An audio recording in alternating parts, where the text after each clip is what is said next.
Escaped Sapiens. Almost everyone at some point in their lives has looked up at the stars and wondered how many of them have orbiting planets, and how many of those orbiting planets might have life, and how much of that life might be intelligent and capable of thinking very similar thoughts about their own night skies. If you think long enough about these sorts of questions, it's also natural to wonder about how life began on our own planet, and how much of it might be hidden away in our own galaxy. For most of human history, these big questions, whether we're alone and how life began, have been pure speculation. The exciting thing is that today we now have the tools to begin addressing these puzzles scientifically. That is, we have rovers on Mars, large space telescopes, and a detailed knowledge of biochemistry and our own fossil record. In this episode of the podcast, I speak with astrobiologist and planetary scientist David Catling to ask about how it all began, where are all the aliens, and how can we tackle these questions with science. I hope you enjoy. If we found life on Mars tomorrow, in your mind, what would it mean? What would the impact be here on Earth? I think it would mean that it would show that life is not some kind of unique miracle confined to the Earth. If we had two planets in the solar system where life exists, then assuming that it was an independent origin, then it would show that life is quite common throughout the universe. At least that would be the implication. Now, we'd have to look carefully at what exactly that life is, and if it turned out to be based on DNA, and then we were able to do a genetic analysis and show that it's genetically related to us, then it would just be that life has been transferred across the solar system from one planet to the other. And so that would be still a major discovery that within solar systems, life can transfer to one planet to another. But it would be less impressive than finding an independent origin of life, which would then have these deeper implications for life throughout the universe. So that's essentially, at the moment, we're the only life that we know about. And so some independent life elsewhere would, of course, change that completely. And if in particular, if it was a different biology, say, for example, it had different molecules that were forming its genome and it had used different proteins and so on, the major impact would be on biology itself, because biology has this sort of sample of one type of biochemistry, with life on Earth being DNA based and having a certain set of proteins and so on that are made of a certain set of amino acids and certain types of fatty molecules as well. So we would understand biology much better if we had an independent life form that we could study, because we would show what other possibilities there could be within the periodic table, so to speak, which is the common denominator to form life on somewhere else. Did life only start, as far as we know, it only started once on Earth, right? Yes, as far as we know. But, we can only go back to sort of with genetics, we can only infer the common ancestor, and what happened before that is a bit fuzzy. So you could imagine that life actually started multiple times, and there were some branches that just went extinct, and then only one came through to give rise to the life that we see today. And when we think about the origin of life, the idea that there might have been little pockets on the Earth, for example, think of puddles and ponds and lakes where life was trying to originate, or some kind of self-replicating biochemical system which had a genome was trying to come into existence. That there could have been multiple experiments. In fact, that actually helps, right? If you've got multiple experiments going on, one of which ultimately is successful in producing these self-replicating things that evolve and are self-sustaining in the prevailing environment, then they would just spread everywhere because they're the successful organisms. But yes, when we trace back life, it has a common origin, common ancestor, is what we mean by that. But that's not an indication that the origin of life is rare. It's just that life may get outcompeted by whatever is present at that moment. Yes. So the origin of life, I think, is one of the big unanswered questions in the whole of science, right? because we don't know exactly what happened, when it happened, and where it happened. So there's a lot of things to answer. And you could ask yourself, well, why hasn't this question been answered? And there are various reasons for that. But I think, you can talk about a societal reason, you can talk about a scientific reason. So if you think about the latter, the scientific reasons, is that the problem is really hard with multiple areas of science contributing to it. So in order to solve the origin of life, there are aspects of that involve geochemistry and geology, so the settings on the early Earth. There are aspects of that involve organic chemistry, making things in test tubes and flasks in the lab as an organic synthetic chemist, which is a very specialized field, not just of science, but of chemistry, right?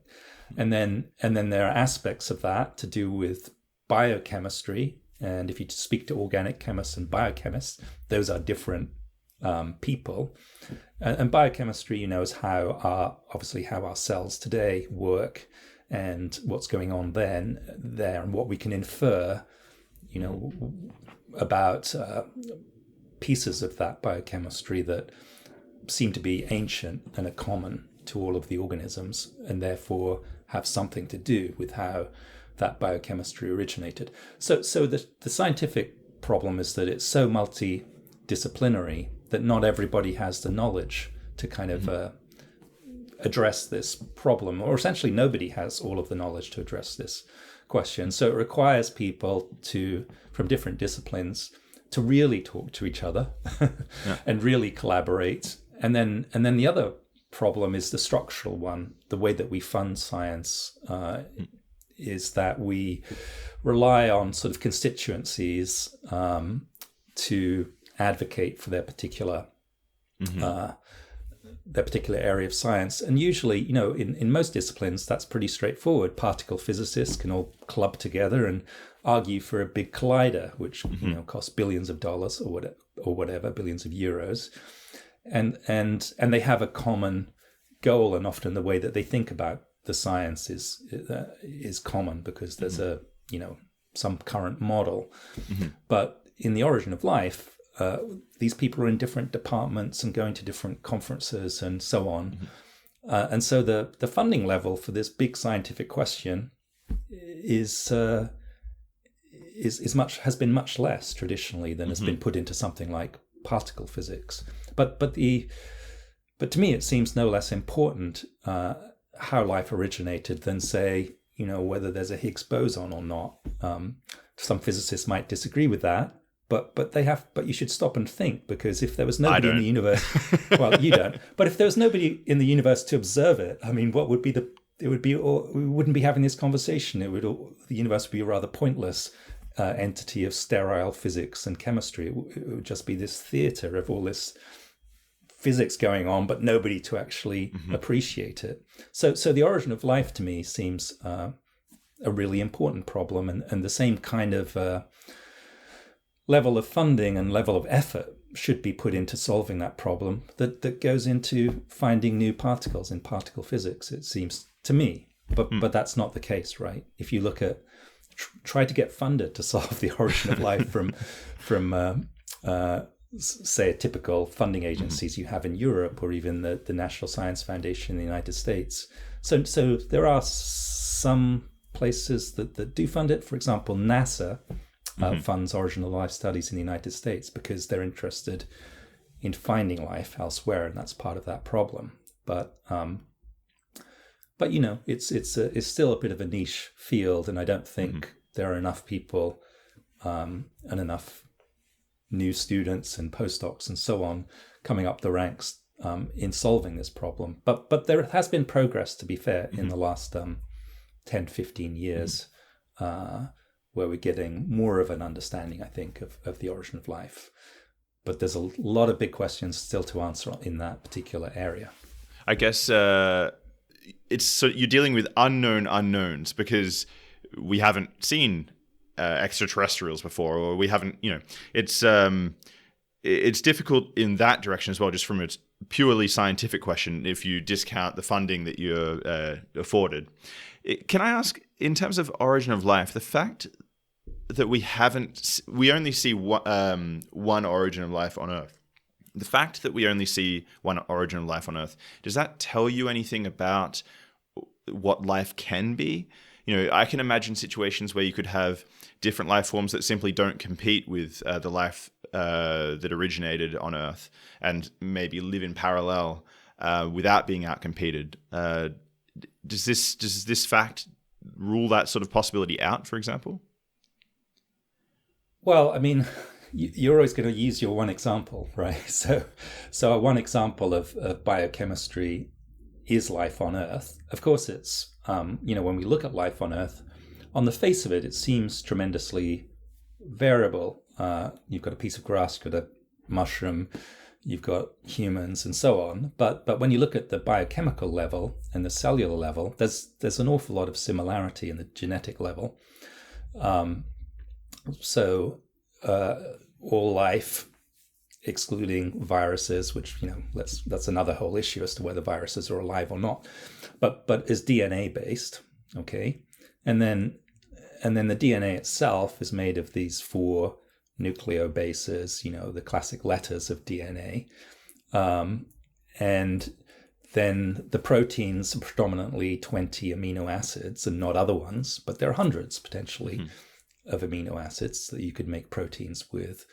And then the fatty molecules that tend to make up cell membranes and this kind of thing are also a limited subset. That's like Lego. You choose a particular unit and you keep using the same old piece over and over again, and life is constructed on Earth like that.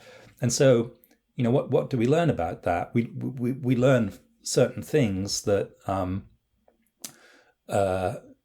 fatty molecules are great for just spontaneously making membranes. You put oil in certain oils in water and they'll form spheres, or they can form what we call vesicles, which are these membranes with an aqueous phase in the middle, and that just happens spontaneously. And then we know that proteins are great catalysts in biology. And in fact, they're so good that it's hard to imagine any other way of doing biology without having protein catalysts of some sort. But of course, it doesn't mean that you have to use the same amino acids that are the Lego building blocks of proteins that we have on Earth. So it gives us hints as to how life operates. And I think the definition that you have for life, which again is another problem in biology and astrobiology, does influence how you think about the origin of life. So let's just think about what life is, and what it is a genome. If we're talking about life that just originates from geochemistry, so geochemistry becomes biochemistry.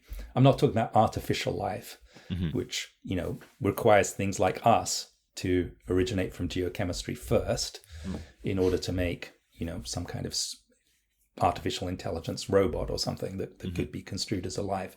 If we're just talking about life that spontaneously originates, it ultimately is some genome containing chemical system that evolved and is self-sustaining in a particular environment, right? That would be my definition of life.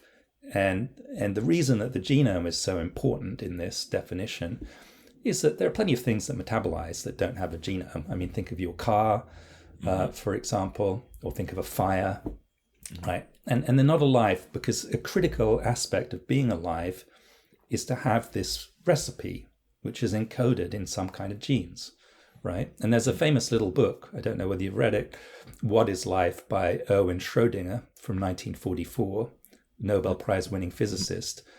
But he basically came to this conclusion that the genome was really an important aspect of life, and we didn't know that it was DNA at that point. That wasn't until the 1950s that was discovered. But he talked about it as being some kind of a crystal type of thing that has an aperiodic structure, because if it's periodic, doesn't have much information in it, but if it's aperiodic, then it does, that encodes the information that's needed to behave as a recipe for the organism. So So a critical part of the origin of life is figuring out how did the genome come about. I think that's not everybody agrees with that. Some people want to emphasize that metabolism is a key, but I really strongly disagree with that, because that's not life. You have to originate this genetic system and the genetic molecules first of all, or not first of all, but as a critical component of this living organism. And so a lot of the leading origin of life researchers are trying to figure out how genetic molecules came about, and how you got from there to the first self-replicating sort of genome, essentially. So if you had all the funding in the world and you were to set up a lab in that case to create synthetic life, where would you personally begin? That's quite a difficult question for us. Because you're in a Max Planck Institute, right? And it's like saying, okay, let's have a Max Planck Institute for astrobiology or the origin of life or something. What would you do as director? So you'd have to sit down and think about that quite a lot. But I think, like I said before, the origin of life problem requires all these different areas of expertise. So you'd want to have next door to each other synthetic organic chemists, biochemists, geochemists, geologists, and having together meetings where they try to figure out, one answers to one problem at a time, basically. And actually, there's some of that going on already. So I'm involved in a collaboration which is privately funded by the Simons Foundation in New York City. And that's a collaboration on the origin of life, where we have, people from around the United States and elsewhere, actually. It extends to Europe in particular, where we're trying to get together the kind of range of people that I just suggested and work together, albeit in a remote way, because we're in different universities or different institutions, and try and address these problems. And what we found is that we do get feedback in the sense that, an organic chemist who's making nucleobases of the genetic molecules in a test tube or in a flask will say something like, well, I need these conditions. I need, 1 molar of concentration of this substance and some other concentration of this substance. Is that something that's feasible on the early Earth? And then someone like me, who's more in the geochemistry side of things and earth science side of things, will say, well, okay, that's pretty unusual, but I could imagine, a lake or something on the early Earth, or after some asteroid impact, it produces these conditions that you were just talking about.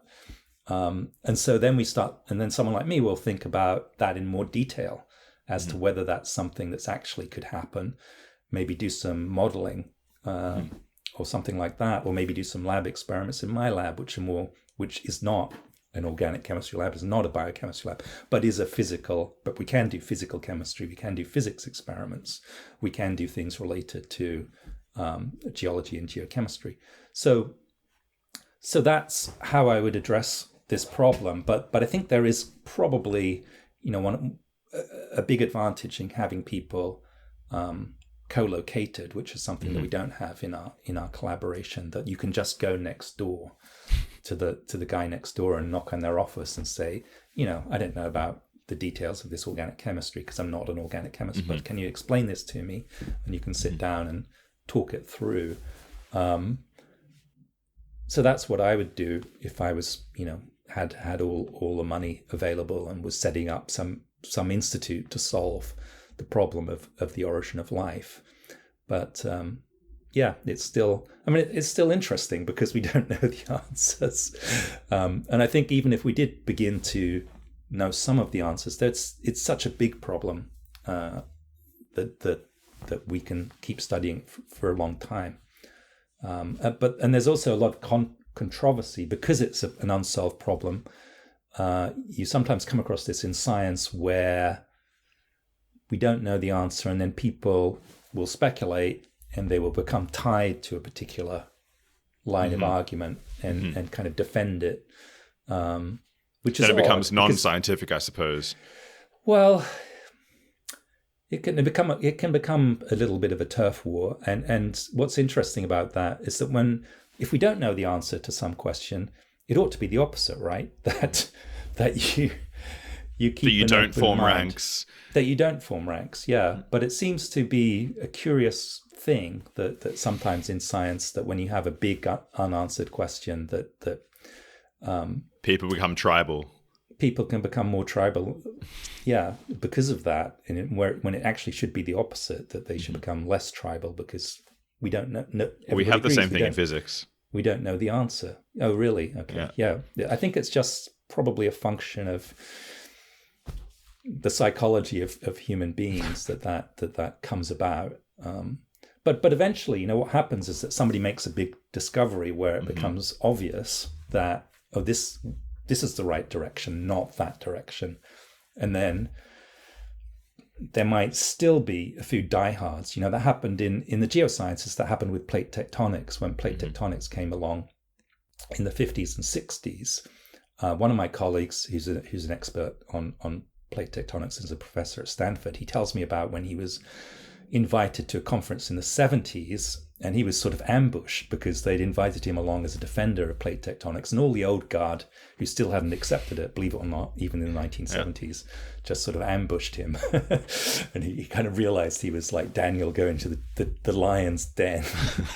But he was, he's a very bright guy, and I'm sure he defended plate tectonics quite well with all the evidence and the theory. But Max Planck famously said, or to paraphrase, science progresses one dead funeral, scientist at the time. one funeral at a time. Yeah, because it can be the case that some people become very ossified and set in their viewpoint about how things work. And plate tectonics is almost like the classic example of that. But I'm sure there are other examples, and Max Planck, of course, was thinking about examples in physics. Yeah. I know, for example, some very basic things like kinetic theory took a long time to be accepted. Boltzmann committed suicide because no one believed what he was saying. Yes, well, he was depressed about that and various other things. But yes, he's an example of someone who believed in kinetic theory and the real existence of atoms and things like that, which in the 19th century were all issues of controversy and took a while to be accepted. So that is interesting, the way that science progresses. But I don't think, I'm not one of these people who buys into this idea that there's a discovery and then a sudden paradigm shift. I think it generally happens more gradually than that. And there's usually people thinking along the lines of what eventually becomes the paradigm shift. Anyway, if you look in the literature somewhere. An example in related to astrobiology is the fact that we find solar systems that are quite different from our own, right? The first planets around sun-like stars were discovered very close to their stars, hot Jupiters. And although we know that those are not common typical planets, they're not typical. They're sort of 1% or less of planetary systems. They nonetheless exist, and I remember when I was an undergraduate or perhaps beginning graduate student in the 1990s, or that's when I started graduate work. That the theorists, almost all of them, were saying, if we find solar systems elsewhere, they'll be like our own. They'll be the rocky ones on the inside, and then because it gets colder in a nebula, then there'll be these gas giants on the outside, and basically it looked just like our solar system as what their predictions were. But there was the odd, paper, if you delve deeply enough, that talked about alternative solar systems and planets that migrated around, which of course then became a big area of astronomy once they discovered hot Jupiters and hot Neptunes and so on, that people started publishing a lot of papers about planet migration, how that worked and so on, and that planets could move around. even in our own solar system. I guess though you will have a revolutionary outcome if someone does eventually discover life on Mars or on one of the moons of some outer planet. That is going to be a critical moment which explodes into a whole new direction of exploration, right? It could be, but it depends on what the discovery actually is. Okay, so one kind of what I might call an end member, so one case you could imagine would be ambiguous. So you're looking at the spectrum of, say, an exoplanet, reflected light or transmitted light, and it looks like there are gases in there which are made by biology, for example, oxygen.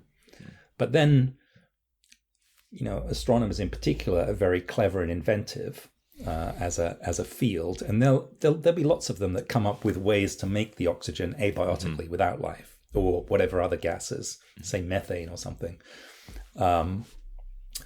So there could be ambiguous signals, and then you could say, okay, but supposing we found a radio signal from an extraterrestrial civilization. So this would be SETI, the search for extraterrestrial intelligence. I agree that would be, if you found pi or something, or you found some, or you found some message that was clearly so it held information. It wasn't periodic, coded that it couldn't possibly be a natural signal. Now, I would agree that would be unambiguous evidence for life and elsewhere. And not only that, but that it got to the stage of being a technological intelligence. And of course, there'd be all sort of philosophical thoughts about that even people in the humanities would have to address, right? And think about what it means for theology. If there are other intelligent beings, are they saved by, a son of God as well, or how does that work? There is actually an area of theology, or there are a few theologists that have thought about this and written on. They go to your conferences. Sorry? They go to your conferences? Well, they might go to the really broad ones, like when you have an astrobiology science conference that covers everything. There might be a session on the societal implications of astrobiology or something. So can I ask, if I gave you all the money in the world and you set up your institute, would you want an astrotheologist? To me, that's not the most pressing question, because things like the origin of life or whether life exists elsewhere and how to detect it, I think are the more zero order and first order questions that I would want to address. And once we discover life elsewhere or understand the origin of life better, then that's the time for people in the humanities to talk about what that means. But it's too early really to make much progress in that issue. And I'm happy for people who do that line of work to speculate about it or think about it at this stage. But it's not the most pressing problem. And of course, I'm a scientist. I'm not coming from that, so I tend to see the problems that we need to address first. But to go back to my point about a SETI discovery, one of the issues there is even if we'd understand the signal. So if we had a signal from a really intelligent civilization, which in all possibilities might be way more advanced than us, if they've had thousands of more years or even millions of advances, then would we even understand it? Because, and the reason I say that is informed from experience on the Earth. So there are hieroglyphics that we still don't understand from the Earth, and they were made by humans. And you may have heard of Linear A and Linear B, which are these kind of old systems of writing from thousands of years ago. And Linear B was deciphered, I think it was the 1960s or something like that, simply because there were place names that could be correlated with sort of later place names in Greek. But as far as I know, Nobody's made any progress with linear A. And so linear B was related to some kind of form of ancient Greek that it could be related to it. But if we can't even decipher human scripts, I mean, what hope are we going to have with extraterrestrial scripts where the extraterrestrials are way more advanced than us? So I just, unless they're deliberately targeting a message that they hope to be understood. So, for example, the number pi repeated to 8 digits and then repeat, or something. Then obviously that would be decipherable. There wouldn't be much content in it. But if we just happen to intercept a random communication somehow from an advanced civilization, I'm not sure what we do with that. It would certainly be a discovery that life existed elsewhere, but it would probably, end up as a big conspiracy thing on the internet where people are trying to decipher what it means, and internet warriors who think they have the answer. I mean, we could probably determine that it came from a certain direction and that it wasn't sort of uniform over space-time, and Yes. You could probably tell that it was intelligent, but deciphering's a completely different game. Can I ask, taking a step back from intelligent life, though, are you is there some worry that we haven't found anything yet, for example, on Mars? What are the tests that we've done on Mars? Are they sort of definitive or not at all? Well, I mean, that's an interesting question. What I would say is that we haven't found so far any obvious signs of life on Mars. So what I mean by that is that if you took a trip to the ancient Earth, which we can do, for example, in the country that you come from, in Australia, we can go to northwest Australia to the area called the Pilbara, and we can see things that we can see geology that existed 3.5 billion years ago. And we can see life forms, even with the naked eye, that existed 3.5 billion years ago, because there are fossilized stromatolites. So stromatolites are these microbial mats that existed in coastal regions, either of the sea or of lakes. And they were photosynthetic mounds, so mounds that are made by these photosynthetic organisms that want to grow up towards the light. And then they deposit these mineral layers. And in a place called North Pole, which was, some Australian was trying to have a bit of a joke there because it's about 50 degrees Celsius in the summertime and a mere 35 degrees Celsius in the wintertime. In this place called North Pole, Australia, in the Pilbara, you can find these stromatolites, and they're the oldest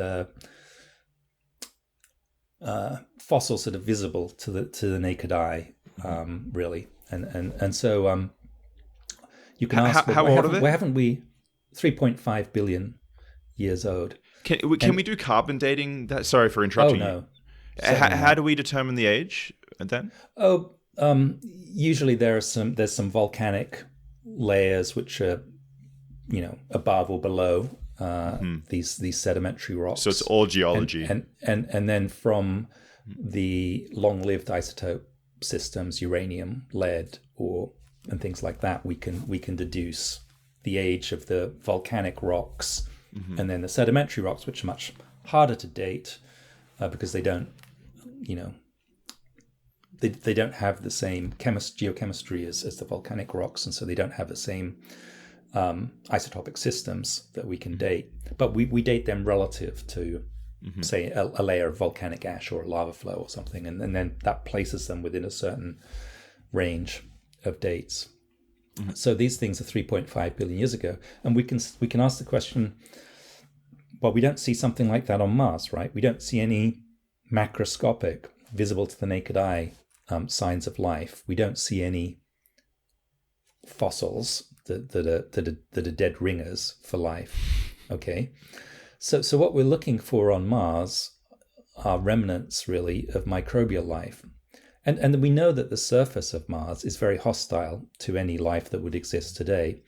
There's no ozone layer on Mars. It has a thin, predominantly carbon dioxide atmosphere. So ultraviolet light in the range of wavelengths from 200 nanometers to about 300 nanometers gets through to the surface. On the surface of the Earth, that's blocked by the ozone layer, which is really a good thing, because if we didn't have it, you'd go outside in 10 minutes, you'd have awful sunburn. Okay. But on Mars, that doesn't exist. So these photons go down to the surface, and if you just calculate the energy of a photon, it's sufficient to break a carbon-carbon bond of simple organic molecules. So it's essentially a sterilizing surface because of the ultraviolet to some extent. There are some hardy microbes that, of course, that coat themselves and form dormant forms that then could perhaps survive this ultraviolet. But anyway, in general, it's a pretty hostile environment, and also it's extremely dry, lacks liquid water, very cold. Generally, the mean global temperature of Mars is about minus 55 degrees Celsius, and we find those temperatures in the interior of the Antarctic. So that's a sort of comparison that we're making. But of course, it's a dry desert on Mars globally. So when we had the Viking landers and Viking missions to Mars in the 1970s, after that mission in the 1980s, people began to realize that the surface of Mars was not really a place that was very hospitable for life today.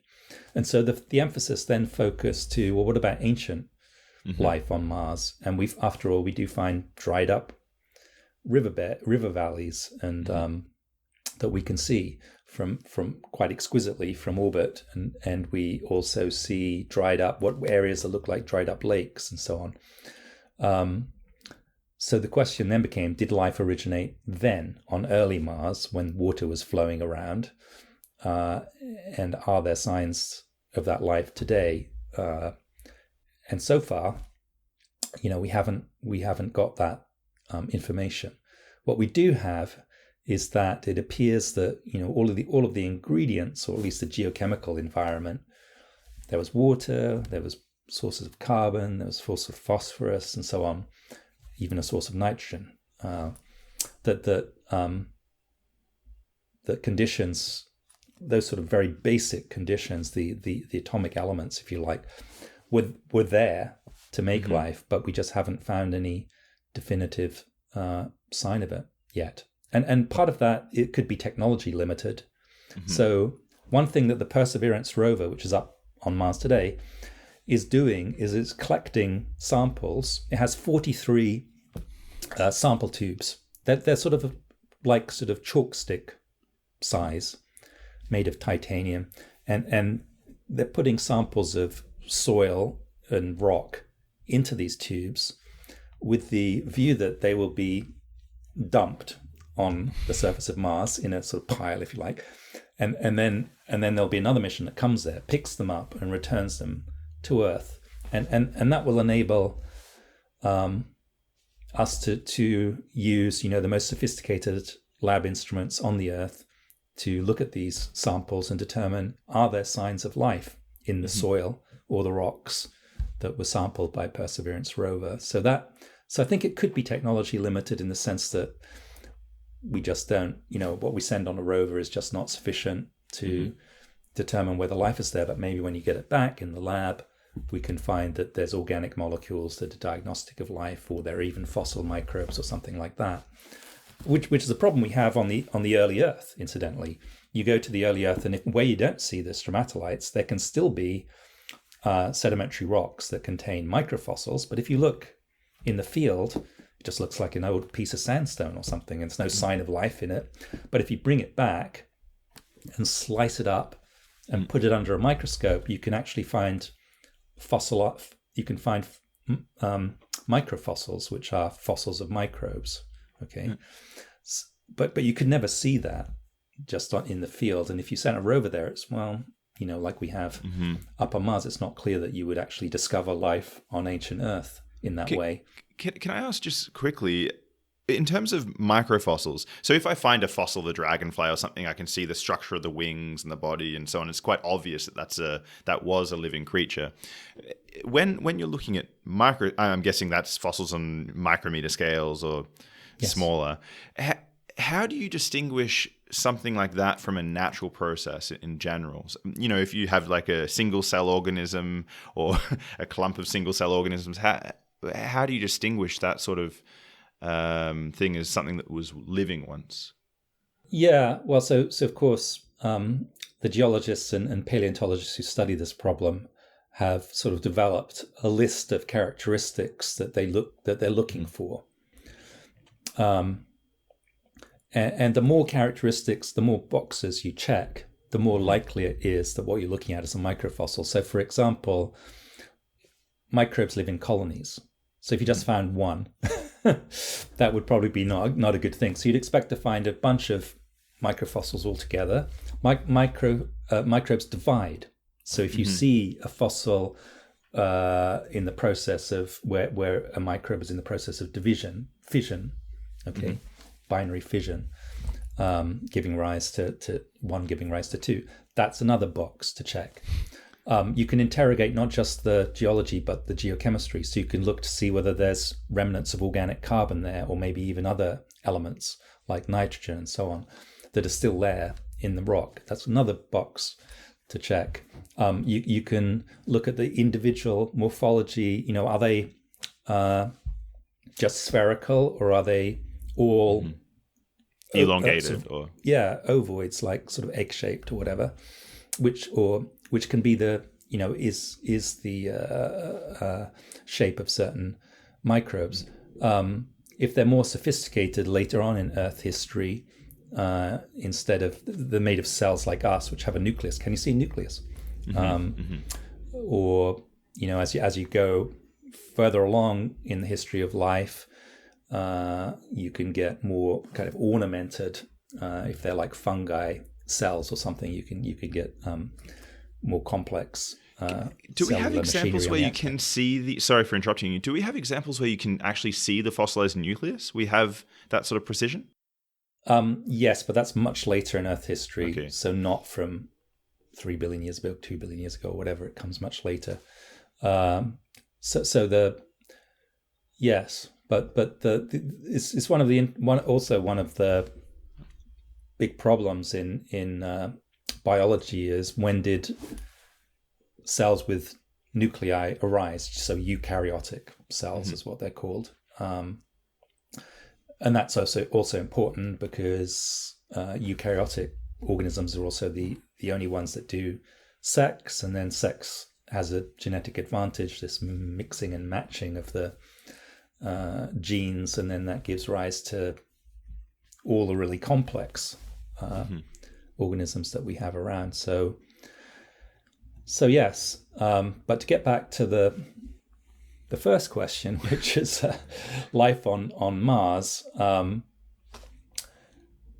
it may be that we need to bring these samples back and interrogate them, and then if we don't find anything, then it will begin to look pretty unlikely that Mars was inhabited. Of course, that has its own meaning, because we have a planet that had liquid water on its surface and has rocks that are, the volcanic rocks are geochemically not that hugely different from ones that we find on Earth, and yet life, if it's true that life didn't arise there, then what do we conclude about that? Maybe the conditions for life are narrower to originate life, and narrower than we think, or more specialized than we think.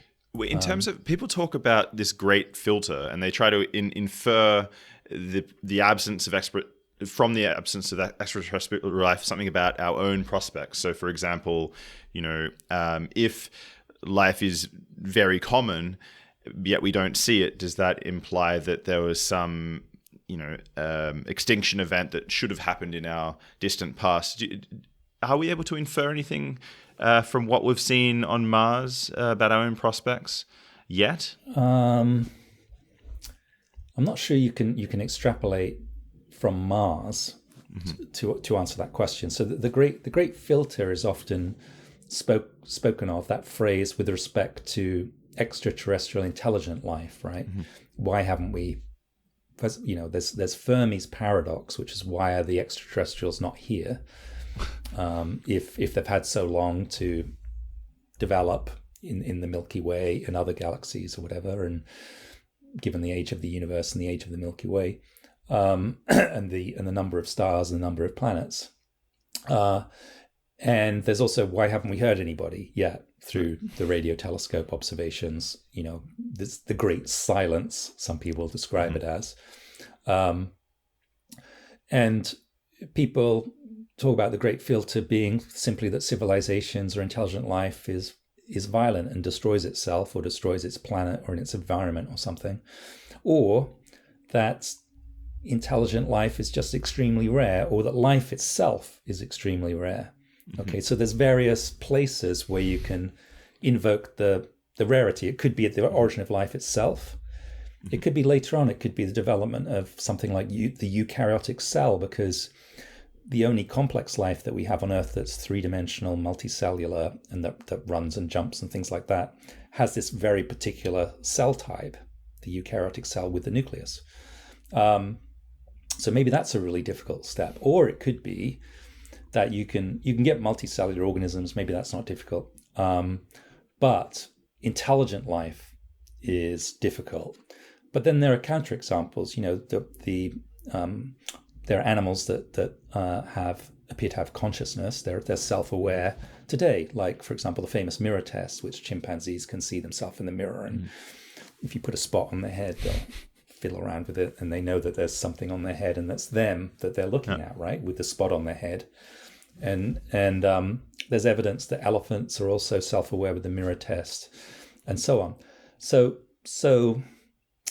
there is intelligent life, but the thing about life on Earth is we know that you can be very successful without being technologically intelligent.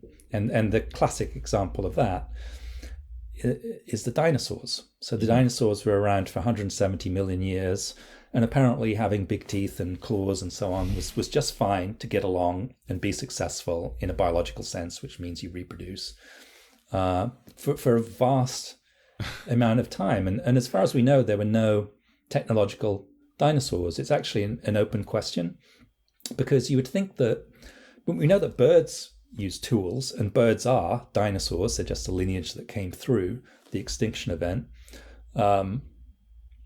And so I find it slightly difficult to believe that there were not some dinosaurs that didn't use tools of some description. I mean, maybe they were very basic tools like pieces of wood or stones or whatever.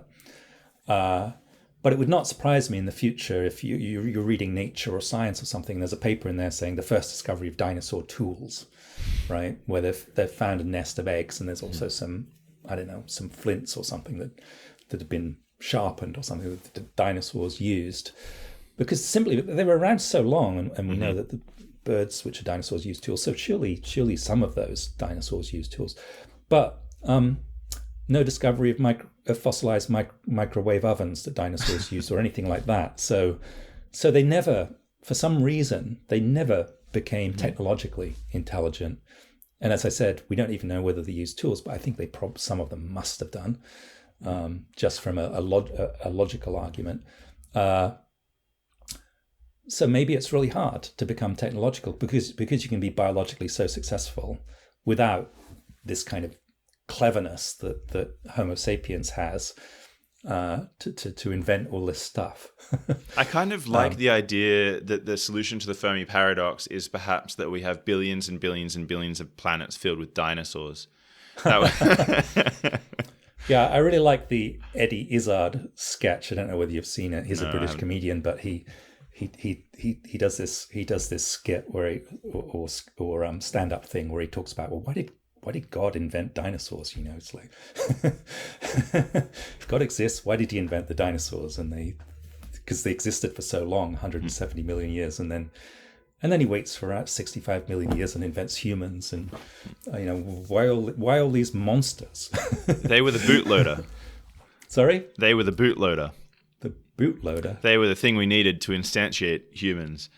Oh, well, it's certainly true that, mammals came from reptiles, but still, it could have been faster if an asteroid had come along a bit sooner and to usher in the age of the mammals. So it is an interesting thing to think about. Is technological intelligence rare? But then there could be other reasons for the great filter. So one of the aspects of complex biology on the Earth is that it all breathes oxygen, essentially. And having such high levels of oxygen is unusual. When you look in the solar system, there's just the Earth.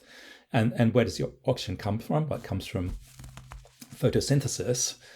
And so that means you have to evolve photosynthesis, these organisms that split water, and they use the hydrogen for themselves, but they release the oxygen as a waste product. So maybe that's really hard. And if you don't have the oxygen, you're not going to have the kind of metabolism that we have that allows us to run, jump, and have these very energy-intensive brains, because none of the complex organisms, where what I mean by complex is, meter scale with differentiated into organs and skeletons and so on, and with brains, they simply could not exist without the high level of oxygen that we have.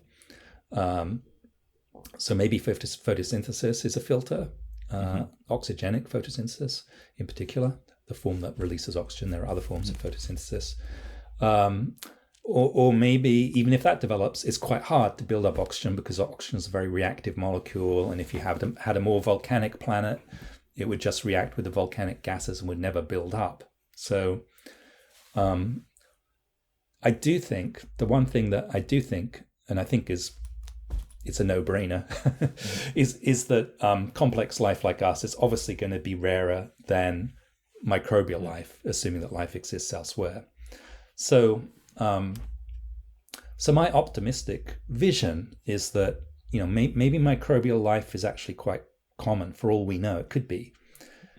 We do not have the technology to detect it on exoplanets, planets around other stars at the moment, because we're waiting for the really big or extremely large telescopes, that's the technical term, extremely large telescope, very creative, to be built on the Earth, ground-based telescopes, and also for the really extremely large telescopes to be put into space, right? So at the moment, we don't have the technology to see the spectra of these atmospheres of planets to see if the microbes are doing something and changing the composition of those atmospheres, which we could in principle infer. And so I think that could be technologically limited at the moment, that we simply don't. We're almost on the cusp of being able to determine whether microbes are widespread on exoplanets and changing their atmospheres, but we're not quite there yet. Almost there. So can I ask, is there something that you're particularly excited about on the horizon, and any particular experiments that are going on or will be going on in the next decades? Well, I mean, coming up this year, there's the James Webb Space Telescope will be launched into space, assuming it doesn't get delayed again. It's been a launch which has been repeatedly delayed. But that will at least give the first glimpse into exoplanet atmospheres. It's not really big enough to look for Earth-like planetary atmospheres and interrogate them around sun-like stars, planets like us, sort of what you might call a twin Earth. But it can look at planets that are around red dwarfs and their atmospheres. So with the red dwarfs, it's much easier because the planet is bigger relative to the size of the star. So red dwarfs are things about slightly less than 10% to 60% of a solar mass. They're also called in the astronomical classification system, they're called M stars, as opposed to the G stars, which are solar like stars. So I think even if James Webb Space Telescope doesn't discover life, we'll know way more about exoplanets and their characteristics and whether they have atmospheres or not. So we'll begin to get information that helps us understand planetary habitability and the range of environments for life. Of course, it may, I don't know, it could hit the jackpot and get a spectrum which is diagnostic of gases that are being produced by a biosphere on another planet. But I think that's probably a long shot.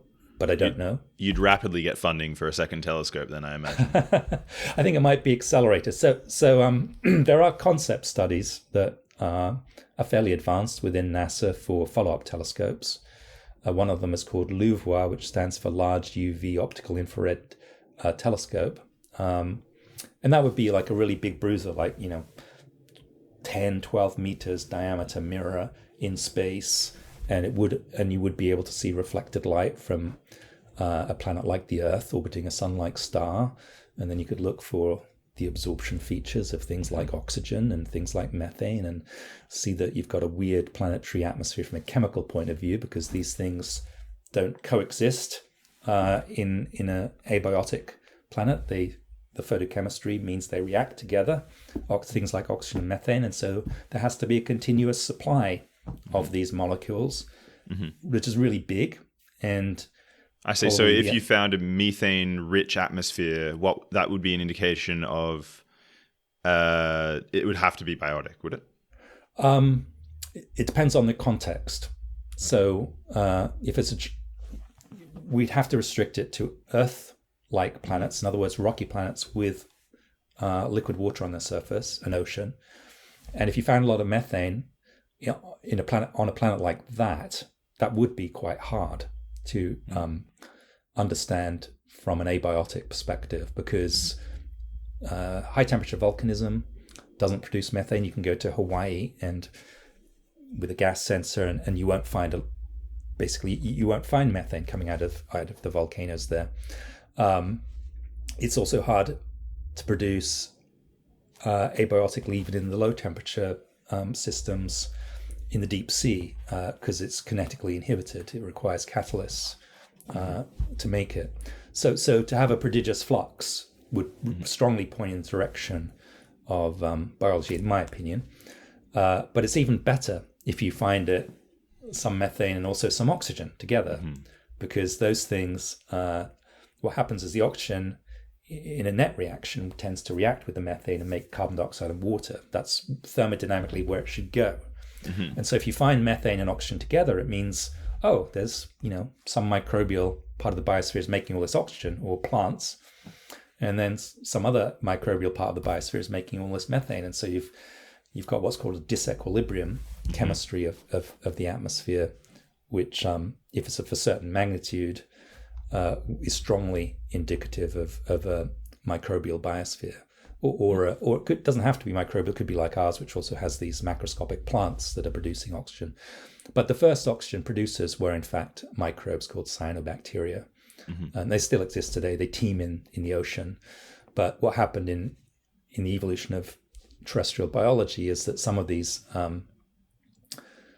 bacteria got co-opted into eukaryotic cells, which then became algal cells and eventually became plant cells.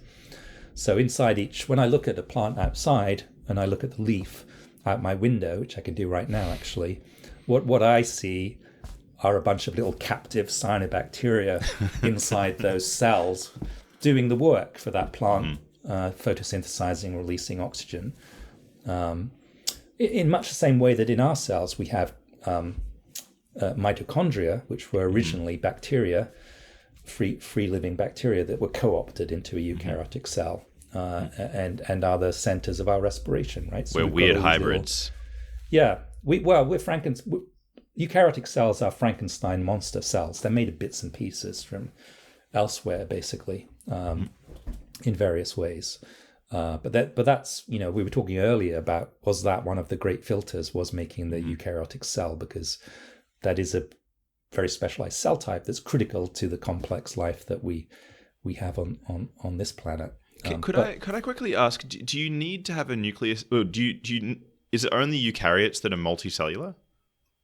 That are multicellular in 3 dimensions with, all this differentiation, such as organs and bones and so on. So what bacteria can do is that they can be multicellular in a kind of colonial way. So you can get cyanobacteria that join together in a line and make a filament, and one of them decides to become a specialized cell that gathers the nitrogen, right? So there is a bit of differentiation as well. and there is a sort of multicellularity, but it's what we call uniseriate. There's just a filament. It's not three-dimensional, and the differentiation is very meager. It's just one cell out of a line of cells, and so they can do that. But do you get three-dimensional organisms that are anything like animals or plants or fungi that are made of bacterial cells or archaeal cells, which are, these cells that lack a nucleus? No, you don't get that. So the eukaryotic cell was essential for complex life on Earth, and it's not just the nucleus. It has these organelles like the mitochondria in the case of us, or the chloroplasts, which are actually derived from cyanobacteria in the case of the plants, the photosynthetic center, or and other organelles as well. So they're just a more complex cellular form that ultimately leads into a more complex forms of life, and in particular big life. So I do think that extraterrestrials, obviously, if they're complex, they have to have a certain scale, right? There are these whimsical. I think it was a Gary Larson cartoon, or maybe it was a movie where actually I think it might have also in the Hitchhiker's Guide to the Galaxy, where some aliens cross space and they come to the Earth. And then the joke is, due to a miscalculation in scale, they get eaten by a dog or something, because there are these tiny little spacecraft and they just get gobbled up by a dog. But that actually can't work from a scientific point of view, because you simply wouldn't have, cells have to be a certain scale. Then you've got to have multiple cells and differentiated cells to have a brain, and so on. So even to get something that's vaguely animal-like, you're already at the centimeter scale, essentially, and then to get something that's differentiated and that can move with limbs, you're at the sort of meter scale-ish, or maybe certainly multiple centimeter scale. And then when you get to brains, there's this relationship between brain size relative to total size, encephalization, we call it, or encephalization quotient, if you want to start putting numbers on things, where, humans are unusual. We have, relative to our size, we have quite a large brain. And the only other organisms that are comparable are the other primates and the dolphins, basically. So you do need, but we also need a certain type of brain as well, and that's another issue in human evolution. Why was it that we went from these ape-like creatures like chimpanzees, the common ancestor, with them 7 million years ago, to these tool-using troglodyte kind of creatures, and then all of a sudden, this burst in the particularly in the last 50,000 years of writing and art and space shuttles and what have you. I mean, how did that happen? And I think we're getting some insight into that there were some changes in genes which allowed a more complex, a more complex brain. Brain size is not the only thing, because Neanderthals had big brains as well. I mean, perhaps even bigger than ours, and comparable size. But they probably, given that we know that they bred with humans from the genetics, they may have been comparably intelligent. So, and they may have had speech. They certainly had culture, because they buried their own in some kind of funeral ritual. But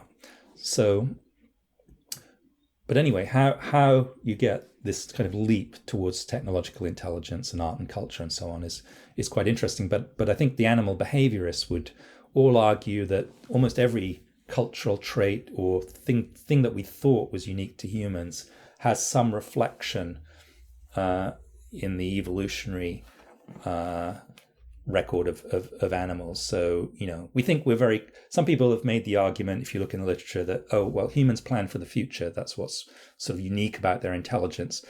But, I have a squirrel in my garden and it hides Berries, nuts. food, and then it comes back like a month later and it's planning for the future. And there are even birds that can do that and can hide things in literally hundreds of places and come back. Bees make honey. Yeah, that's right. And so, they're sort of planning. But the question is whether it's instinctive or there's some brain power involved. And I think with bees, you can make the argument that it's instinctive. And with these things that hide bits of food and then come back months later, I mean, is that instinctive? I'm not sure. It seems to me that there's some thought process of some description. That's a whole other question going on there. Yeah. Well, we can't. I mean, animal behavior is a whole different field, and so it's certainly relevant to this idea of intelligent and technological. Well, can I ask then? So on the subject of intelligence, I asked before, if I gave you all the money in the world, what would you put in your institute? Do you think SETI is money well spent? Do you think there's a good chance that we're actually, through a program like that, going to detect intelligent life? I mean, not just on the side of does intelligent life exist, but you actually have to send out a signal. Signals get weaker with distance. Is it likely we're going to detect something using SETI or some analog? Well, of course, I don't know whether it's likely, but I think it is worth doing. I think it doesn't cost that much money just to have arrays of radio telescopes that listen every now and again, or do a survey of the sky over time, relative to all of the other science that's going on in the world. And the way I look at it, there are four ways of kind of answering, or at least answering the question of whether we're alone. And SETI is one of them. So the other ones would be what we talked about earlier, studying the origin of life and the evolution of life on Earth, which informs us generally about the conditions that are required and how likely that might be. And then something else we talked about earlier, exploring the solar system. It's our cosmic backyard. Let's go and look on Mars. Let's go and look on Europa. Let's look at Enceladus. Let's look at Titan. Let's also maybe look at some other bodies that are less popular right now, such as Triton, the largest moon of Neptune. That's where I think I would go as a high priority, as well as Enceladus, which basically is producing free samples because it has these jets at the South Pole of material, and it's like, here's a free sample, take one, and nobody's doing that right now. There is no funded mission to Enceladus. You could do a flyby and pick it up from. I see. Or you could fly through it. You need to go low, close to, but it's okay because it's a very small body, so the gravity's not much. You need to go low because it's high density material. Capture that material and then feed it into analysis. A spectrometer or something. Yeah, instruments, mass spectrometers would certainly be part of that, but there are other things you could do. So exploring the solar system is the second one after the origin of life. And then the third one is extrasolar systems. So these telescopes that we talked about, James Webb Space Telescope and subsequent telescopes, extremely large ground-based telescopes. And then the fourth one is SETI, basically, as I see it. And that those are it's a class of tools, technosignatures, that is worth investment. Because we're building radio telescopes anyway for surveying the Milky Way or other galaxies and so on, and deep space and stars and so on. So why not use them also for SETI?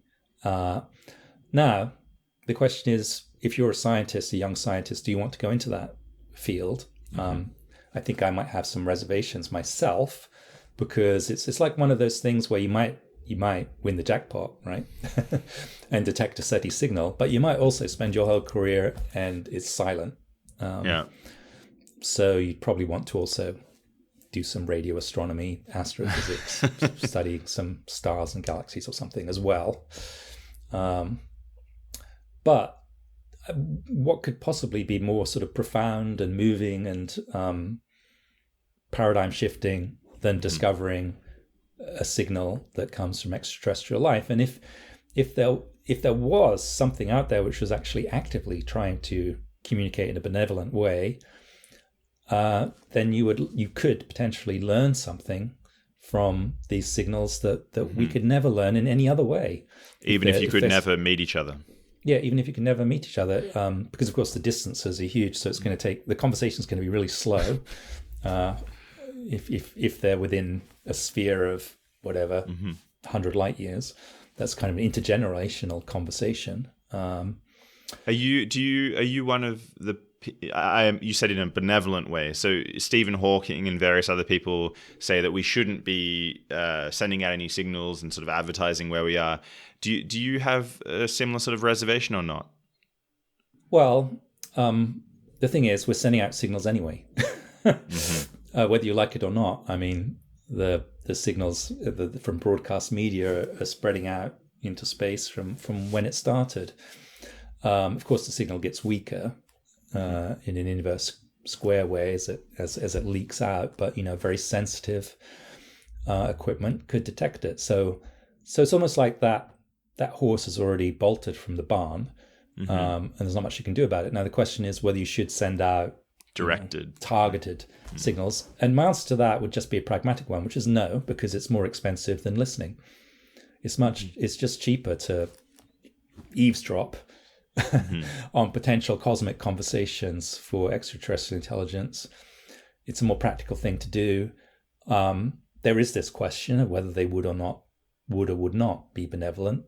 Someone like Carl Sagan always argued from a logic point of view that, oh well, if they're a long-lived civilization, presumably they're not going to have they're going to have to deal with their anger problem by now after thousands of years, and because they've existed so long, and that that there is that argument you can make, but it's just an argument about, and really you're talking about the sociology of extraterrestrials, and what do we know about that? Yeah, absolutely nothing. I guess our own planet is getting more peaceful with time. So you can make an argument statistically, and people like Steven Pinker wrote a book about that, didn't he? But I'm not sure, because other people like Jared Diamond, in his book The Third Chimpanzee, he has a chapter in there about extraterrestrials, believe it or not, and where he argues, he uses the analogy from European civilizations going overseas and doing horrible things to people who didn't have the same technology. For example, a classic example would be the British going to Tasmania, right, and essentially wiping out the Tasmanians, or most of them. A few survived, and have since. Their genes still exist. Let's put it that way, and some cultures still exist, but they basically took the land and wiped out the people there in a very brutal way. And the same goes for the European colonization of the United States. So he argues, well, that's our example of what happens when an advanced civilization meets a primitive civilization. And if we had a really advanced extraterrestrial civilization, maybe we would seem ridiculously primitive to them and not worth it. But then the counter argument is, the sort of Star Trek argument that they use in that science fiction, where they argue that the intelligent beings would recognize this as a primitive civilization, that maybe they should leave them alone and not bother them so much. Like we do with the East Sentinel Island, or whatever it's called. There's this primitive tribe that's uncontacted. Yeah. I don't know the name of it. I'll put it down in the description. There's one in... you talking about one in the Amazon? There's an island. Oh, yes, that's right. Where there have been people who have tried to break the rules and go to see them. Exactly. Yeah. There was that missionary who was killed, but more or less we leave them alone. Yes. So some people have argued that could be the situation. But the problem with all of this is still arguing about extraterrestrial sociology. I mean, I don't think we really have any idea. So you're saying it's speculative. It's highly speculative. Yeah, it's just off the scale of speculative. So as a precautionary principle, maybe we should avoid sending out signals. And then as a pragmatic thing, it's just easier and cheaper just to listen. So let's just listen and not send out these signals necessarily. That would be my point of view. If we go back to, so the conversation sort of swept ahead. I was curious to ask before, when you were speaking about Mars not having an ozone layer, do we know did there used to be an ozone layer? And if so, how long was the period of time in which Mars could have been habitable for example, for extremophiles from Earth on the surface?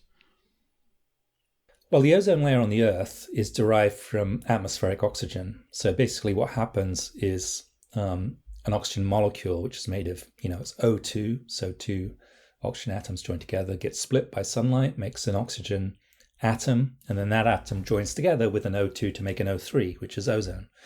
So the reason we have an ozone layer is because we have an oxygen-rich atmosphere. The reason we have an oxygen-rich atmosphere is because we have biology that's pumping out the oxygen from photosynthesis. So was there an ozone layer on Mars? Well, probably not, if it didn't develop oxygenic photosynthesis. So in other words, for most of its history, it's probably been subject, at least while it's had a thin atmosphere, to being irradiated by ultraviolet on its surface. But you can skin a cat in other ways, and one way to sort of have a protective atmosphere is simply to have a lot of gas. So, and then the ultraviolet can be scattered out. And so maybe early Mars may have had a thicker carbon dioxide atmosphere, which is very good at scattering at short wavelengths, and that could have afforded a fair bit of protection to the surface environment as regards UV. And also, if you're life, you can hide away from UV. You can in a lake, you can still receive visible photons, but ultraviolet gets absorbed quite easily in a shallow skin layer. So I can imagine life living in an environment where there's quite harsh UV. And there is another reason to believe that is that that's what happened on the early Earth. So the Earth's atmosphere didn't acquire much oxygen until about 2.4 to 2.1 billion years ago, an interval called the Great Oxidation Event, when oxygen rose in the atmosphere. But before that, we're certain that life existed because there are things like these fossil stromatolites that I talked about earlier. And it was quite happy to live in a world where there wasn't an ozone layer. And that's because those organisms can basically secrete their own sunscreen, or they can live a little bit under the surface, and they can tolerate this ultraviolet. So it's really later on, when you get more complex organisms that are living on the land surface, where it becomes really important to have an ozone screen. So things like us, but also the plants, they that live on land, they wouldn't like an absence of an ozone layer either. So I think, the history of Mars is probably quite divergent from what happened on the Earth. There may have been this thick atmosphere early on that allowed not only some protection from ultraviolet, but also a greater greenhouse effect, and therefore liquid water on the surface of Mars, and possibly life there. We still need to look for that. If we did find life now, would it most likely be under the ground, deep underground? Does Mars get warmer as you dig down? Yeah, so there's what we call on the Earth geothermal gradient, but it's the same for Mars. As you go down, it's just like if you went down a deep mine shaft on the Earth, you would notice that the temperature is increasing as you go down 1 kilometer or 2 kilometers or something, or even shallow distances. And the reason is that the Earth's interior, like any planet, is hot because there's radioactive elements in the rocks which are decaying and giving off energy, and then there's quite a high thermal conductance because it's not, it's relatively insulating, and so the heat flow is slow out, and then you set up a gradient where it's warm on the inside, cold on the outside, essentially. And so as you go down through the surface of the Earth, it increases by a certain number of degrees every kilometer, and so it gets hotter and hotter. And the same applies to Mars, although we don't really have a good handle on exactly what the number is for the geothermal gradient, but several degrees or something like that per kilometer, or maybe even higher. So it can also be higher if the surface is particularly insulating. Say there's a layer of broken up soil that is insulating. Then you can go down through that insulating layer, and you'll reach the point where it's above 0 degrees Celsius, and therefore liquid water can exist. So then you could have an aquifer. Okay, and then there could be these organisms that are living in the aquifer. They might be extremophiles because it might be quite salty, for example, or maybe it's not. We don't know, but people have talked about the possibility that life could exist in the subsurface simply because it's warmer down there and you'll have liquid water, and therefore, one of the basic things that you need for life as we know it. And that's something that absolutely the current generation of rovers would not have touched on. So there's no way we would have seen it. They're just wandering around on the surface, basically. So, they're not looking for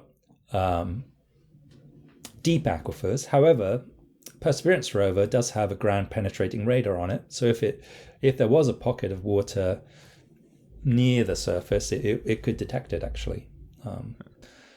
Well, then, with that in mind, when it comes to, so recently we've had SpaceX and all this explosion in activity, are you more worried that we're going to contaminate Mars and we'll never find out the question about whether life develops separately on Mars, or excited at the possibility that we get humans on the surface there who can actually do these tests in a much quicker way than, for example, drones, rovers?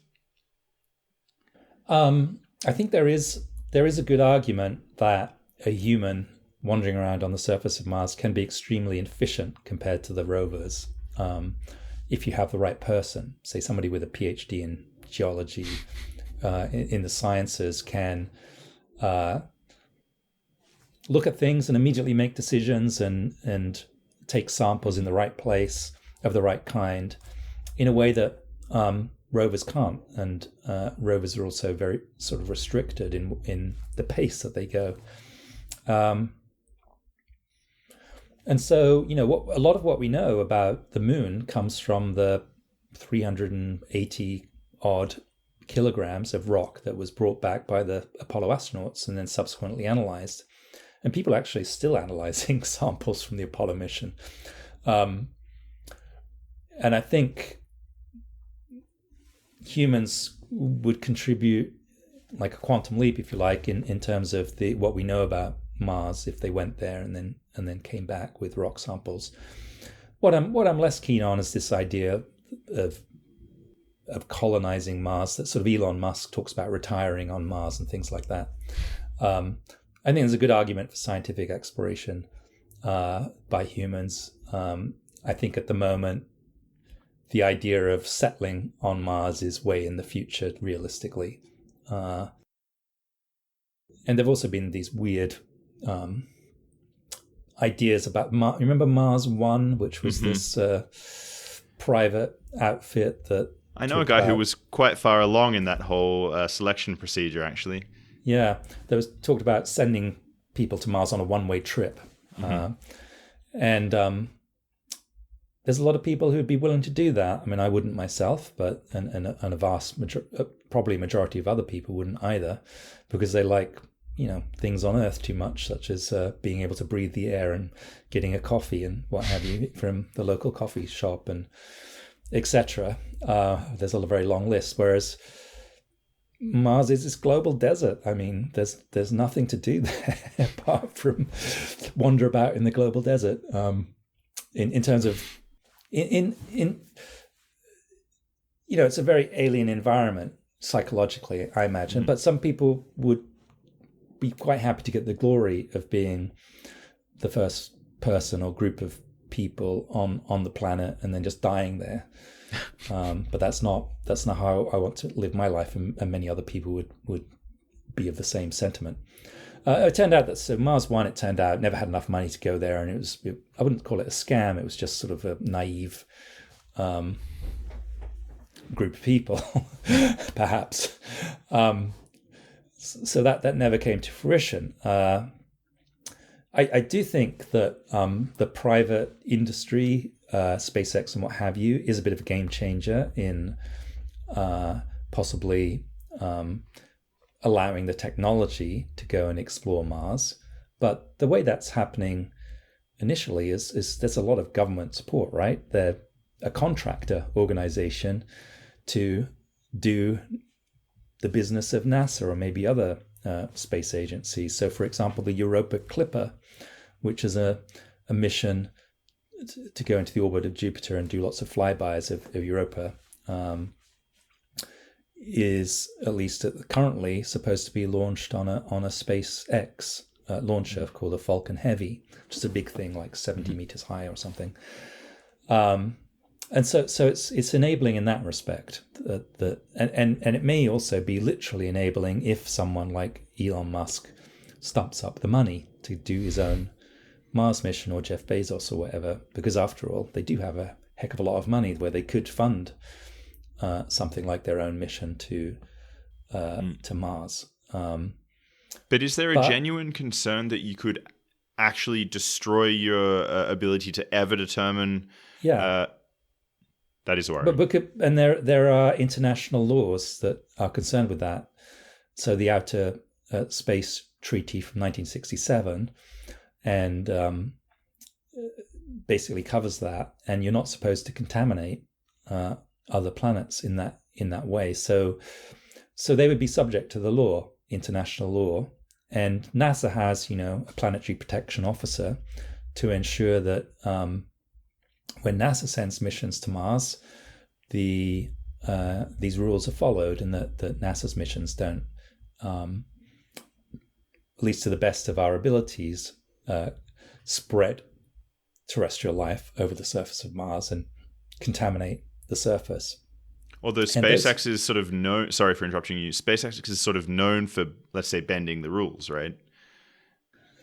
Yeah, I mean, exactly how this would be enforced is a question for the lawyers, not, and I'm not a lawyer, I'm not a space lawyer, which is very niche. So I think that would have to be determined, what do you do if a private company is going to Mars? How do you enforce planetary protection? Would that mean, probably, I think the way it might happen in the United States, I assume, is that NASA would have to have some oversight, and the planetary protection officer from NASA would have to be involved in any private missions. But other, once you go to other countries that don't have the same structure, how do you control them? Or rogue billionaires. I mean, there aren't that many billionaires. There's only about 2,000, whatever it is, in the world. So there aren't that many people really that have the resources to do this. But there are a few, and supposing some in China, because there are. I read the other day that by some estimates there are more billionaires in Beijing than there are in New York City. What if some of those decide to set up a space company and go to Mars? Who's the oversight for them? I don't know. So it could get interesting in the future if as we get these people who want to explore Mars privately. But I think that is a factor in whatever space exploration is going forward, because that they are producing companies and technology that could enable the exploration of Mars, and maybe it'll be some public-private partnership in the future that puts humans on Mars.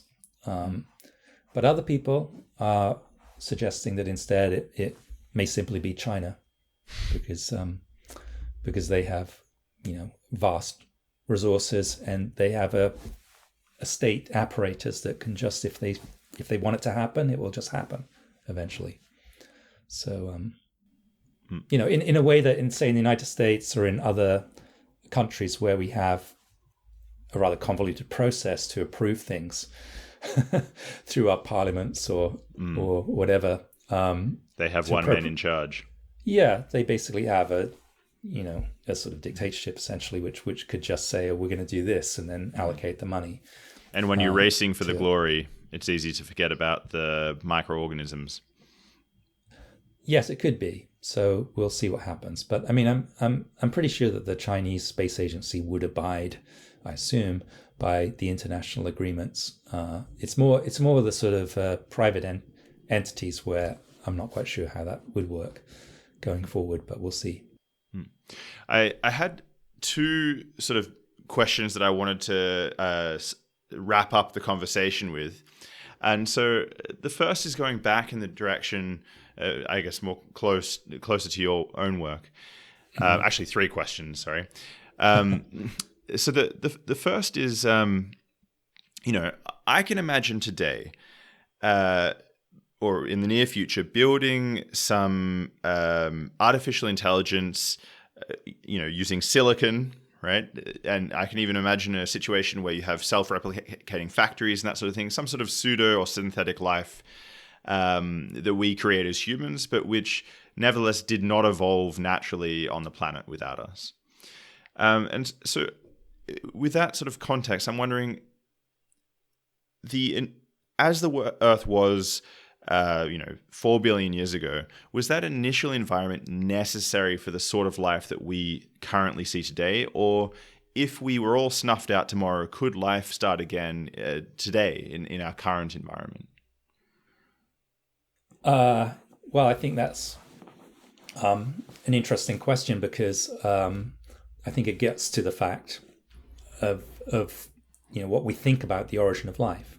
Okay, so in current thinking about the origin of life, we do require the kind of environment that existed maybe somewhere between 4.5 and 4 billion years ago, roughly. And the organic chemists, they actually use pretty nasty substances to make organic molecules. And one of their favorites is hydrogen cyanide. So cyanide is CN and triply bonded. But it has an interesting property, which in organic chemistry is called a nucleophile. And what that means is that basically it has a sort of dipole and it likes to go and attack other carbons in other molecules, which is a good thing, it turns out, because it means that the cyanide can add another carbon to a molecule and also add a nitrogen in there. And if you do this repeatedly, you can show in the lab that you can make the nucleobases of RNA. And so I think it's one of the sort of major results of, it goes back decades, but I think it's one of the major results of organic synthesis in the origin of life is that you can use cyanide to make a whole host of biomolecules. Now, we don't have any cyanide hanging around in the atmosphere today, which is very good because we'd get poisoned. But on the early Earth, there are these periods, millions of years after impacts have come in, when you can get cyanide in the atmosphere. It's actually a result of the chemistry that goes on in the impacts and then its aftermath.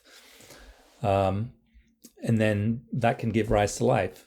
So if you snuffed out life today, I don't think you would have, all life, which is pretty difficult, but to do, I don't think you would have the conditions, in my opinion, for the origin of life that we had on the early Earth. With regard to the artificial life, that is its own line of inquiry, because there are some people who argue that the extraterrestrial intelligent life that we should be listening for or looking for could just be all these robots that were produced by life like us that arose organically and then devised. It's the next step in evolution. Yeah.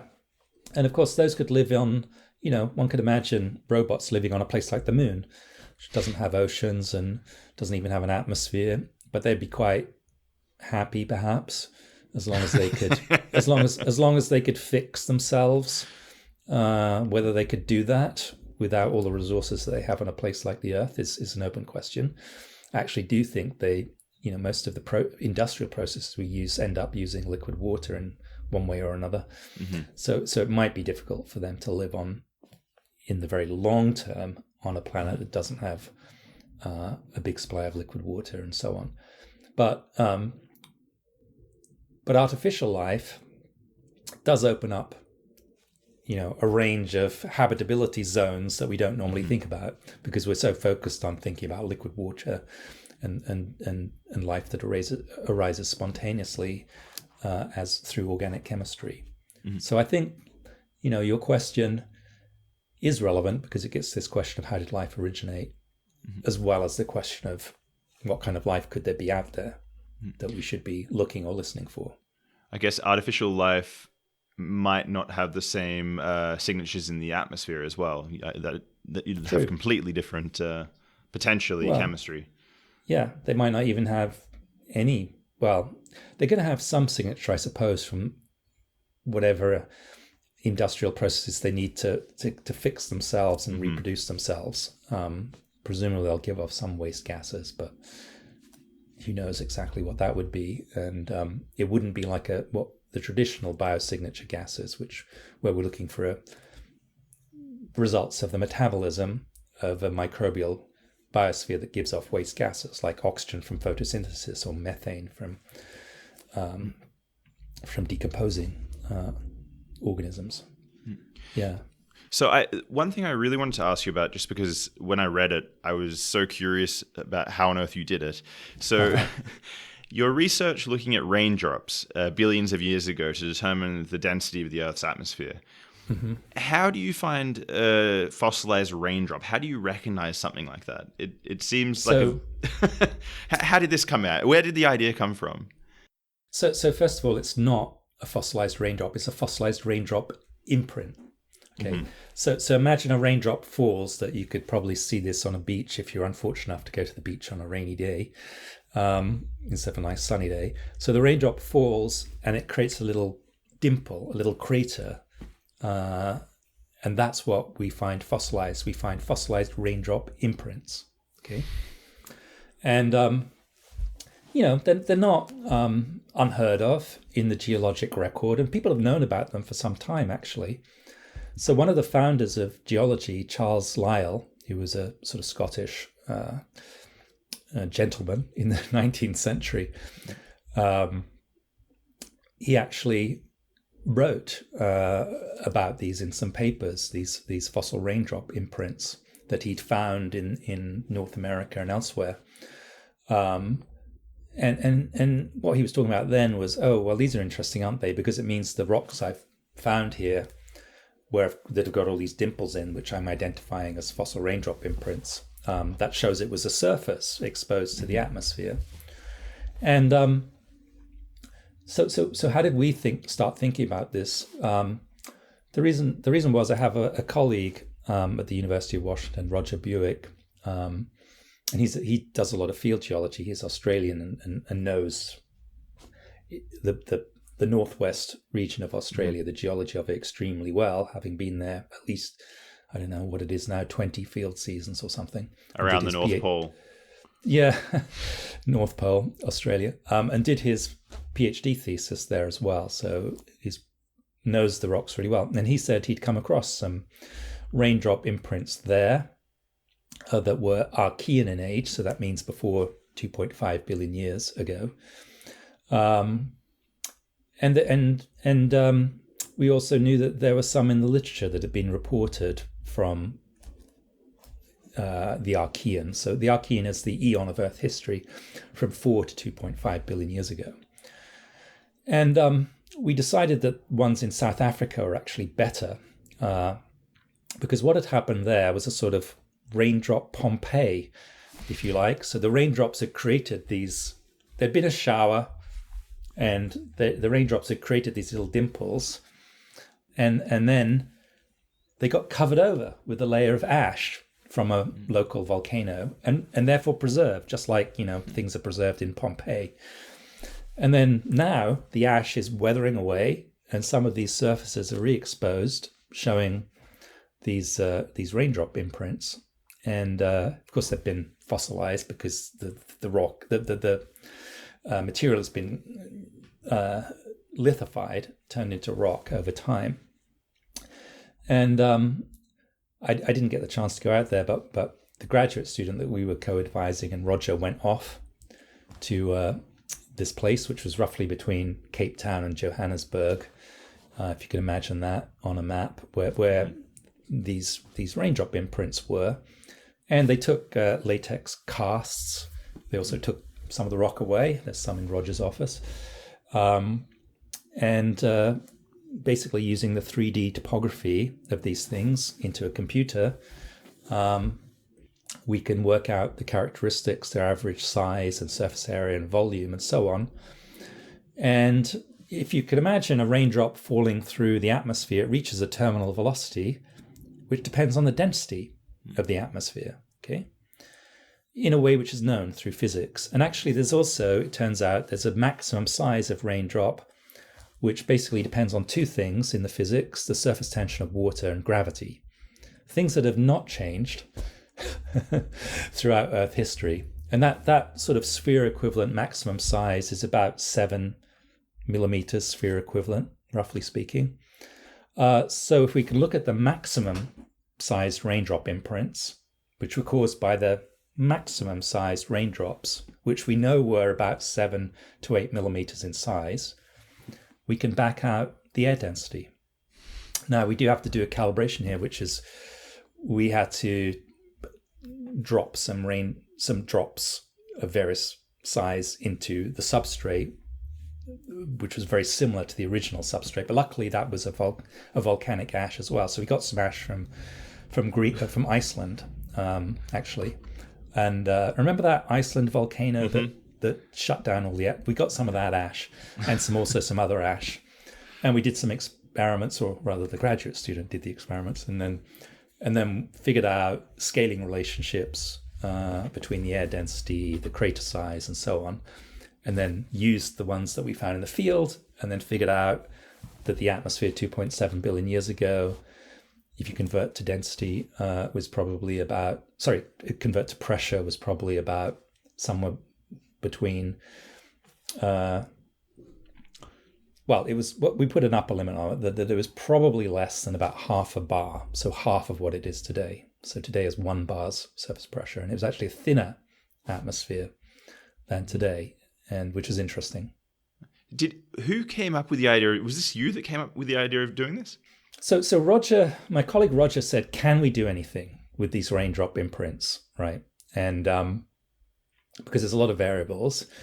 And then I went away and thought about the physics, and my real specialty area is the evolution of planetary atmospheres and their composition and so on. So I knew a fair amount about, I have a background where I know some meteorology and things like that. But I delved into the literature and I did some calculations, and I realized this thing which I just told you about, that there's this maximum raindrop size. And and that's when I had the aha moment and thought, oh, if we look at the maximum, the biggest ones, the biggest imprints, and we think about the biggest raindrops that just depends on surface tension of water and gravity, things that haven't changed, that's where we need to go to get this constraint. So I did come up with that idea, which kind of was the way to solve the problem. But it's also the first paper in the academic literature that has ever done anything quantitative with raindrop imprints. All of the rest in the geology literature is just, oh, here's some raindrop imprints, aren't they interesting, from the Carboniferous or from the Jurassic or something, and nobody's actually done anything quantitative with them before. So this was the first time somebody'd done that, and then also the first time that... So to be fair, I went back and I read Charles Lyell's papers from the 19th century, and he actually says in there, oh, because these raindrops in the imprints in the Carboniferous, which is about 300 million years ago, that they're roughly similar in dimension to the raindrop imprints, from yesterday or whatever, that the air density hasn't changed much in the last 300 million years. So he already realized that terminal velocity depends on air density, therefore the crater size would be a reflection of the air density. But he didn't do any mathematical calculations or any physical calculations, but he did know the physics in essence, because he mentions that it depends on density, so he knew that much. He was a clever guy. I just love that you can put down a flag billions of years ago and say, we know the air density because of these reasons. It's a nice bit of sleuthing work. I like it. It was a pretty cool paper. We were very happy with it. But it was a lot of work because, it's a mixture of field work, the lab work, computer work, statistics, but a great project because it involves all these multifaceted things. But so what does it mean ultimately for that time period in terms of what does this help you with when trying to determine the type of life? Well, we're trying to understand how the Earth works, really, in this particular case. And so if we find that the atmosphere was thinner, then why was that? Well, one reason, of course, you didn't have all of the oxygen that we have today, which makes up 20%. So that's not there. And then the most of the rest of the Earth's atmosphere is nitrogen, right? So why would that be different? And the answer that we deduced is that, there is, in fact, this nitrogen cycle where nitrogen atoms are what we call fixed by biology. So biology extracts some nitrogen from the atmosphere. That's where all the nitrogen comes from in our proteins, basically. Well, actually, a lot of ours comes from the industrial process, which does the same thing and makes fertilizer and then goes into our bodies. But anyway, without those industrial processes, the only way to get the nitrogen that makes up all of the nitrogen in particularly the proteins, but also in the genetic molecules of life, is through this process of carbon fixation. And basically the only creatures that do that are bacteria and certain types. And then that nitrogen, if that was all that was going on, the atmosphere would disappear, be sucked out. But so it gets returned. And the way that it gets returned is through the nitrogen, what we call the nitrogen cycle. And what happens is that the nitrogen then gets oxidized and turns into nitrite and nitrate. Those have 2 and 3 oxygen atoms respectively. And then there are other bacteria called denitrifiers that turn the nitrate or the nitrite into molecular nitrogen again and put it back in the atmosphere. And what happened on the early Earth, remember I said you had to oxidize the nitrogen that has been fixed. Well, that step is sort of missing because there wasn't oxygen around. And so the return path for the nitrogen is throttled down, we believe, and that's why the atmosphere would have been thinner. And the reason it was interesting is because there'd been these papers in the literature that had just assumed, based on armchair reasoning, which is always very dodgy, that the atmosphere was thicker on the early Earth. They just assumed that because volcanoes were more active, pumping more gases out there, into the atmosphere, it'd be thicker. And it needed to be thicker in any case because the sun was fainter and you needed to keep the same, you needed a thicker atmosphere would help the greenhouse effect and so on. So we kind of liked our result because it was sort of a surprise. Actually, we went into the field thinking, we'll probably find that the atmosphere is about the same thickness as it is today, or twice as thick or something. So we were influenced by the armchair reasoning as much as anybody else. But then the great thing about observational science is that you get results that are unexpected. And, this was a result that it's thinner. It's probably thinner than today, or at least. But we also did another technique later on, where we looked at bubbles in lava flows from the early Earth, and what happens is that certain lava flows have a lot of gas in them, and then they solidify. But they solidify from the top and bottom, the cooling fronts, and the bubbles at the top are under the constraining pressure of basically air pressure, the weight of the atmosphere, and the ones at the bottom are under the constraining pressure of the weight of the atmosphere plus the weight of the rock. And so the ones at the top are big and the ones at the bottom are small bubbles. So you had some ancient lava flows with these bubbles in them. and we did differential measurements. They basically supported the raindrop. So it's consistent. Yeah, in fact, actually more constraining, because the raindrop, there are so many variables in the raindrop. Could have started at a different height. Yeah, so it was. There could have been wind blowing. Yeah, yeah. There was a little bit of wind blowing, because actually our raindrops are the raindrop imprints are slightly elongated, right? Shows wind from a certain direction, which is one of the ways you recognize the raindrop imprints. They're not perfectly round; they're slightly elongated. You could have had it on an angle, the surface. Unlikely, because these are bedding planes that where sediments form and usually are flat. Anyway, we did it with the other thing, and basically it showed that the air pressure was likely less than half of what it is today. It's such a nice discovery from such a random place. I really like it. Yeah, it was a good idea, and we might do it again with some other samples. We just haven't got around to it yet. There aren't too many from this period of Earth history, but there are. In the middle period of Earth history, there are also raindrop imprints that we could go and sample. But as I said, it's a lot of work. You have to fly there and do all the field work, and then do all the analysis and lab work again, and so on. So I wanna wrap this conversation up with something that's not really science, just to get a feeling for how you think. When I go out at nighttime and I look up at the stars, I sort of imagine all the different lives that could be going on the different planets and in the different galaxies and so on. And I sort of look up in awe at what could be billions of other, civilizations even up there. On the other hand, I find it kind of sad that I'm never going to be able to visit any of these planets.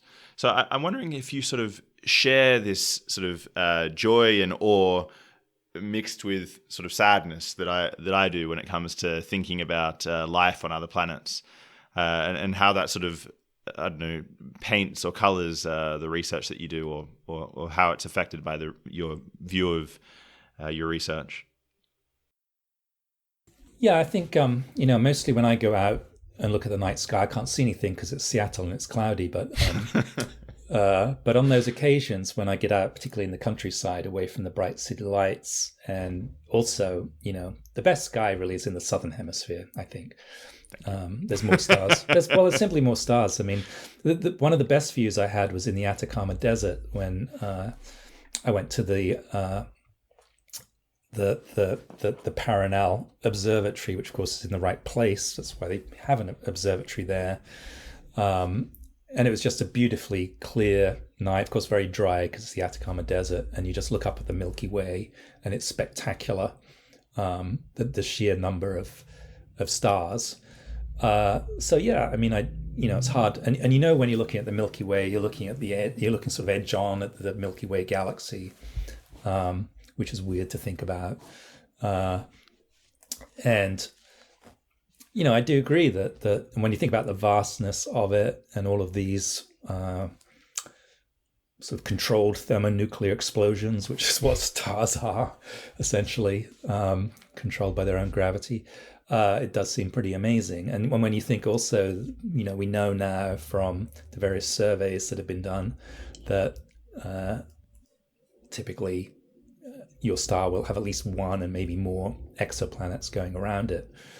But I think I tend to think that if there is life widespread out there, probably most of it is simple life, and I do think about those planets that have their dinosaurs and have their other life forms. There's nothing intelligent there, nothing I can talk to, but I think most of them probably are just nothing more sophisticated than microbial slime, if there is life out there, but nonetheless detectable in terms of, because I imagine it would spread globally and affect the atmosphere that we could detect. And I tend to think that complex life, animal-like life, is probably extremely rare or relatively rare, and so only very, very few of those stars would have planets with that kind of life, I imagine. I mean, this is all speculation because we have no idea yet. Like I said before, we're probably technologically limited. The analogy that I sometimes talk about with students is that it's a bit like before the invention of the microscope. Everywhere there are microbes on our skin, clothes, etc., in the air. But before the invention of the microscope, and Anton van Leeuwenhoek in the Netherlands was looking down a little pond water, nobody knew about all this stuff that's literally everywhere. And it could be the case that, microbial life is everywhere on lots of planets that are in the habitable zone of their stars. And we'll find that out when we have these big telescopes in space. And everybody go, oh yeah, well, I thought that anyway. They'll probably say. Or there is this alternative idea that it could just be all dead stuff. It's all like the moon and Mercury or Venus or whatever, or Mars, at least the surface environment. And that will all be a bit spooky if it turns out like that, won't it? I mean, us here alone and a vast number of stars, and just this, as I said before, just this vast theater of sterile physics and chemistry going on according to the laws of physics. So I don't really feel the sadness that you do, because I know there's absolutely no chance of ever going there in person, but I'm sort of optimistic that, well, we're on the cusp. It's actually a sort of almost a unique time in human history that we're on the cusp of answering these questions about, is there life elsewhere, right?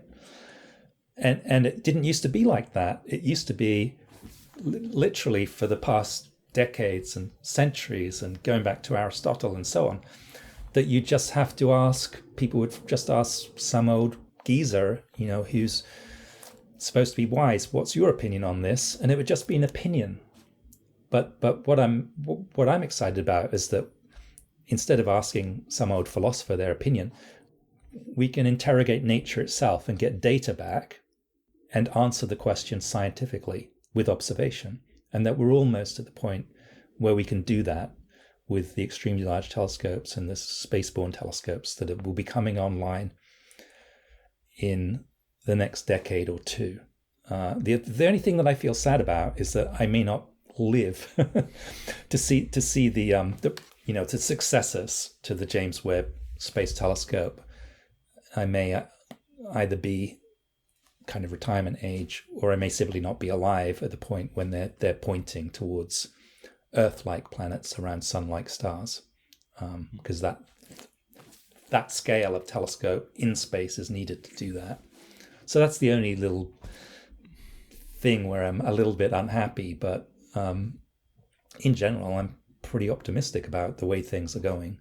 And the discovery of all of these exoplanets around other stars has been a real major advance in science as a whole, right? I mean, we didn't know that information before, and of course it's been a major stimulus to the area of astrobiology and planetary science, which are areas I work in, so that's a good thing. Escaped Sapiens.